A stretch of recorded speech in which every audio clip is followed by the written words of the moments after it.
Hai semuanya, kami dari kelompok 11 dan hari ini kami akan membahas satu isu penting dalam kehidupan modern, yaitu AI dan hilangnya jenis-jenis pekerjaan tertentu.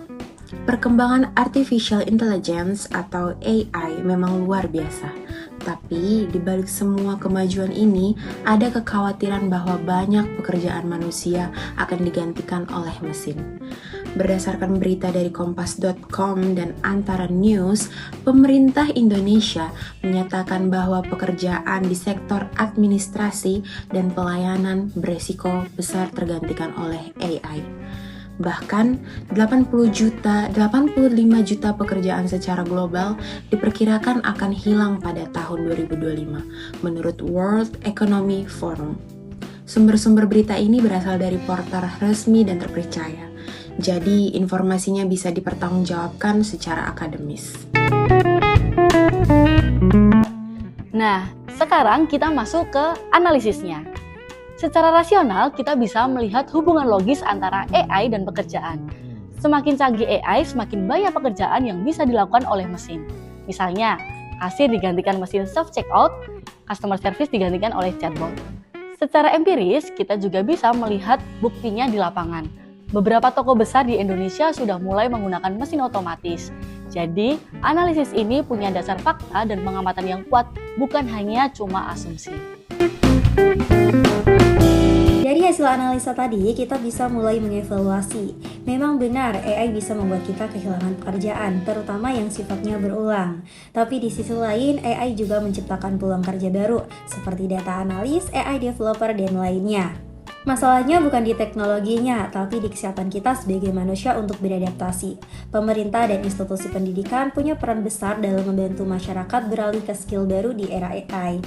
Jadi kasus ini perlu kita lihat dari dua sisi, antara peluang atau tantangan. Baik teman-teman, di sini saya akan menjelaskan 4 jenis klaim. Nah, yang pertama adalah klaim faktual. Klaim faktual adalah klaim yang dapat dinyatakan kebenarannya melalui data empiris atau observasi. Contohnya adalah 85 juta pekerjaan diprediksi akan hilang berdasarkan sumber data dari Kompas TV. Pernyataan tersebut dapat dibuktikan secara ilmiah sehingga termasuk klaim faktual. Kedua adalah klaim nilai. Klaim nilai sendiri adalah klaim yang menyatakan penilaian moral, etika, estetika, dan preference. Biasanya klaim ini bersifat subjektif teman-teman, seperti penggunaan AI yang tidak diatur bisa dianggap tidak adil bagi pekerja. Klaim nilai sendiri mencerminkan tentang nilai atau norma dalam kehidupan bermasyarakat. Seperti itu.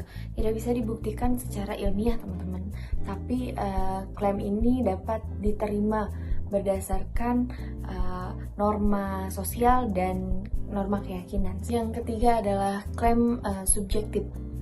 Jadi klaim subjektif sendiri adalah klaim yang didasarkan pada opini, perasaan, dan sudut pandang pribadi.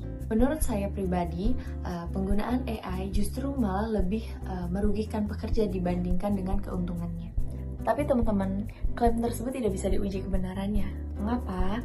Karena klaim tersebut bersumber pada pandangan individu itu sendiri. Seperti itu teman-teman. Dan yang keempat teman-teman adalah klaim objektif. Klaim objektif adalah pernyataan yang netral, tidak didukung oleh pendapat sendiri, atau biasanya klaim objektif ini didukung oleh fakta teman-teman. Contohnya adalah supermarket sudah menerapkan kasir otomatis yang berbasis AI. Klaim ini dapat kalian buktikan sendiri di era modern seperti sekarang ini. Jadi itu saja teman-teman, klaim berdasarkan jenis-jenisnya.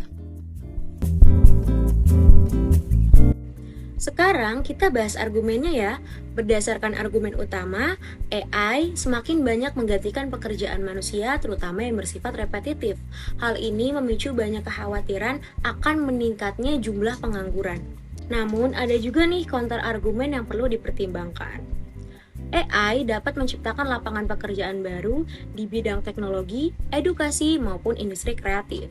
Jadi artinya AI bukanlah musuh kita, tetapi alat yang harus kita pelajari dan manfaatkan dengan baik.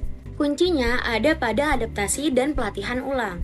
Kita perlu terus belajar dan menyesuaikan diri agar bisa memanfaatkan teknologi ini dengan bijak dan produktif. 5 argumen berpola logika deduktif. Yang pertama yaitu ada modus ponens. Jika AI menggantikan pekerjaan rutin, maka pekerjaan rutin akan hilang. AI menghentikan pekerjaan rutin, maka pekerjaan rutin akan hilang. Yang kedua yaitu ada modus tollens. Jika AI tidak menggantikan pekerjaan, maka tidak akan ada pekerjaan yang hilang. Ada pekerjaan yang hilang, maka AI menggantikan pekerjaannya. Yang ketiga yaitu ada silogisme hipotesis. Jika AI berkembang pesat, maka otomatisasi meningkat. Jika otomatisasi meningkat, maka pekerjaan manusia berkurang. Maka jika AI berkembang pesat, maka pekerjaan manusia berkurang. Yang keempat yaitu ada silogisme disyuntiva. Pekerjaan akan bertahan atau digantikan oleh AI. Pekerjaan tidak bertahan, maka pekerjaan digantikan oleh AI. Yang kelima yaitu ada dilema. Jika perusahaan menerapkan AI, maka pekerjaan harus beradaptasi atau kehilangan pekerjaan. Perusahaan menerapkan AI, maka pekerjaan harus beradaptasi atau kehilangan pekerjaan lainnya. Dalam membahas isu ini, kita juga nemuin beberapa kesesatan berpikir. Yang pertama, slippery slope. Kalau AI terus berkembang, semua manusia bakal kehilangan pekerjaan. Terus hidup jadi kacau. Ini jelas berlebihan dan gak berdasarkan data yang bertahap. Yang kedua, appeal to fear. Kalau kita gak hentikan AI, manusia bakal punah. Ini sih cuma mainin emosi takut tanpa bukti yang rasional. Analisis kayak gini penting banget biar kita nggak gampang termakan narasi yang menyesatkan. Dari semua pembahasan tadi, kita bisa simpulkan kalau AI memang bisa menyebabkan perubahan dalam dunia kerja, baik dari sisi tantangan maupun peluang. Tapi yang penting adalah manusianya. Manusia harus tetap punya kendali. Selama kita mau belajar, beradaptasi, dan memanfaatkan teknologi dengan bijak, kita nggak akan pernah ketinggalan zaman. Terima kasih sudah menyimak presentasi ini. Semoga bermanfaat dan bisa jadi bahan refleksi buat kita semua.